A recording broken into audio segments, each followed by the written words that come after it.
This is my TO30. Recently got a day or so ago. Obviously needs new back tires. Yeah, Nelson. Slowly been freeing stuff up. Everything's seized. This is free now. And nothing else is. So it's pretty complete from what I can see. It's got the Hupp transmission in it, the high-low.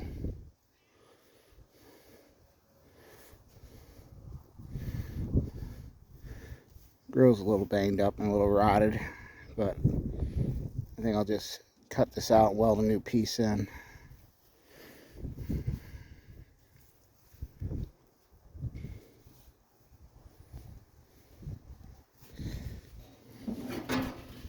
So I've been slowly looking up all the parts, like, starter switch, points, rotor, condenser, distributor cap, plug wires, plugs, coil.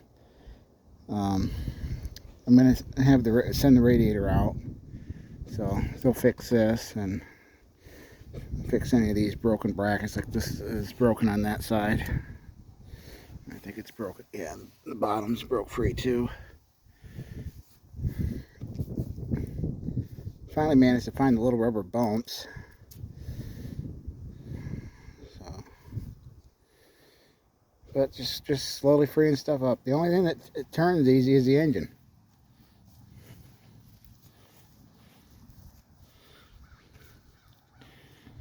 I'm not sure how long it sat for. I know when I pulled the oil filter out, I forget the name of the company now, but it was some company, it was a 70s design. So either they used new old stock, or this thing has been used in a long time.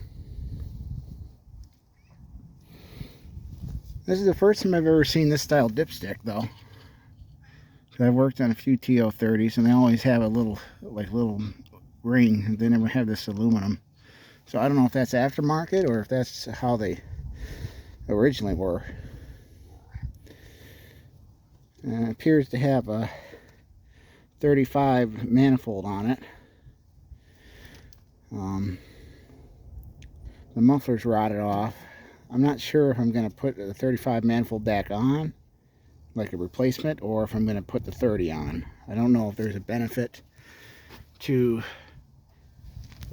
having this reversed. This just seems like it's further for the gas to try to fumes to suck up to get into the cylinders. So to me, that seems like it'd make it harder to start, but I really don't know.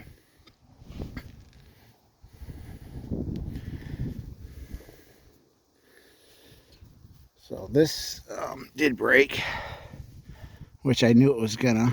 The little rod up in here. So I'm making a new one for it. I got the ends ordered, and I'll just get that off the rest of the way and make a new rod. Because I couldn't find a replacement, but I could find the ends. So battery tray I'll have to do some welding on. I could buy one, but they're kind of expensive for what it is. There's not much to it.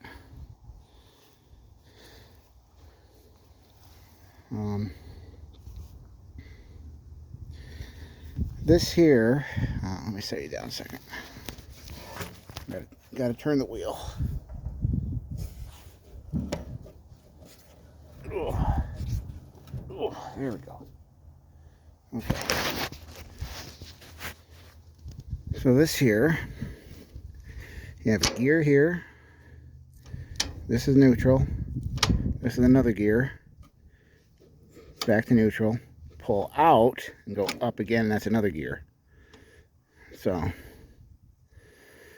the pin's pretty worn, so I'll end up replacing the pin. I might have to weld up the hole and re-drill it. We'll see.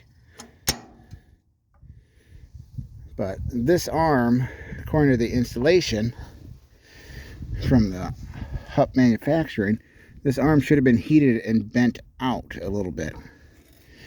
And they never did that. So you can see where it actually rubs on the... I don't know if I moved so there was no shadow. but you can see where it rubs.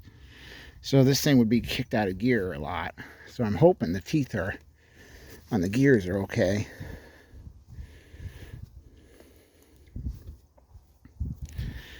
Then I got to rebuild the steering box, put new bushings and seals in it.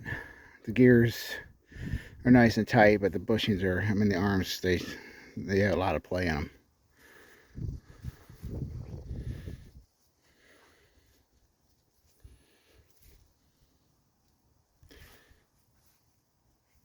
No hour meter, so I don't know how many hours are on it. I'm going to leave it 6 volt. I don't have a problem with 6 volt. It doesn't bother me.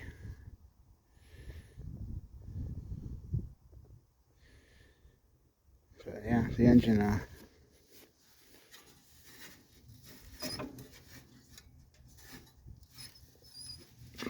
my arm's in the way.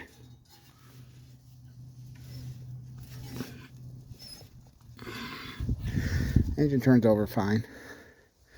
Gas tank's all shiny inside. Radiator doesn't look corroded inside. So I drained the engine, transmission, and the rear axle. The transmission, about a gallon of water came out, and then the oil came out. I always forget that oil floats on water. But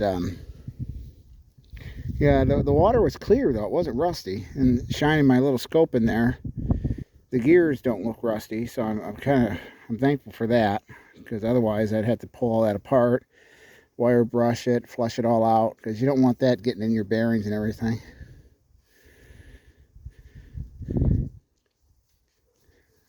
Clutches seems to work good. It's got a lot of pressure on that pressure plate.